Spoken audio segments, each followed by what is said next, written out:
Today I'm going to be talking about if you currently know that you want to change your job, you want to change your career, but you actually have absolutely no idea where to start, or you have kind of no grounding of what it is that you would particularly like to do. And I see this a lot with many of the women I speak to because a lot of the women, they come to me with lots of hopes, lots of aspirations. Shoma, I want to get up in the morning and do something I love. Shoma, I want to do something which excites me, which makes me want to really, really have an impact on the world. And I was listening to some kind of old music, I would say, in a way, because sometimes I like to listen to artists' old albums. It's just something I do so that I can kind of change the tempo of music rather than listening to the radio all the time. And one of the songs that really, really has some really great lyrics in it, which makes me think about the fact of, what impact are we all having on the world, is the Michael Jackson song Man in the Mirror. And yeah, obviously he's talking about a man in the mirror, but I think if you really, really get to the nooks and the crannies of it, when he means man, he means both men and women, is what I think. He's talking about when you look in the mirror, what do you see? What kind of impact are you making on the world, and how can you change to be a better person in the world? And a lot of women who come to me, they always say to me, Soma, I want to be doing something where I have purpose. I want to be doing something which has meaning.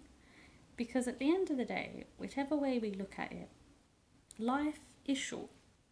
Whether we're here for 20 years or whether we're here for 60, 70 years. And it may not sound like it may not sound like, oh wow, how can 70 years be not a long time? It is a long time in a way.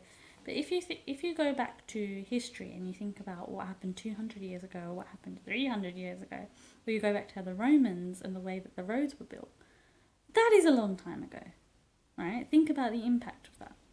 So if you want to think about the impact that you want to make on the world, think really, really strongly about this, because the impact that I always say that I want to make for people, whether they be clients or whether they even come and hear me speak somewhere, is that I want to make an impact of an impression of, you know what, you can create change, you can create happiness, but you need to believe that you can do this. Because if you don't have belief in yourself, how is anyone else going to believe you and who you are as an individual? So, for anyone out there right now who's really struggling to get their head around the fact that they know that they want to change, they know that they want to get out of that kind of dead-end job that they're in, I would firstly say, for you to ask yourself a couple of questions. The first thing is, in the morning, what motivates you to get up? If you can't answer this at the moment, then that's fine, but just think about it. It could be that your children motivate you to get up, or your partner, or whoever it is that you live with.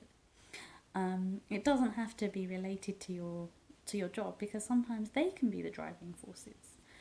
I'd then also ask another question, and I want you to ask yourself, if you know that you want to change, and if you know that you're willing to go through a career or job change, what is it that is making you unhappy in your current job, and what can you do to get out of that unhappiness mode? Because you could be in a position right now where, if you've got a contract, or if you maybe have a 3-month notice period, it's not really easy for you to get away, and you still have to be in that position. So think about the strategies that you can have in place to deal with that. What can you do to make your nightmare boss, or make your nightmare colleagues, or make the job that's really, really boring not so boring? Think about that. And lastly, if you don't know what you want to do next, then that's okay. Don't be so hard on yourself, because I feel that everybody who wants to change, and a lot of the women that I speak to who are unsure, put immense amounts of pressure on themselves, because they say, oh, that person knows what they want to do, that person knows what they want to do. But sometimes, if we, really, really get down to the crux of it, we don't always know that.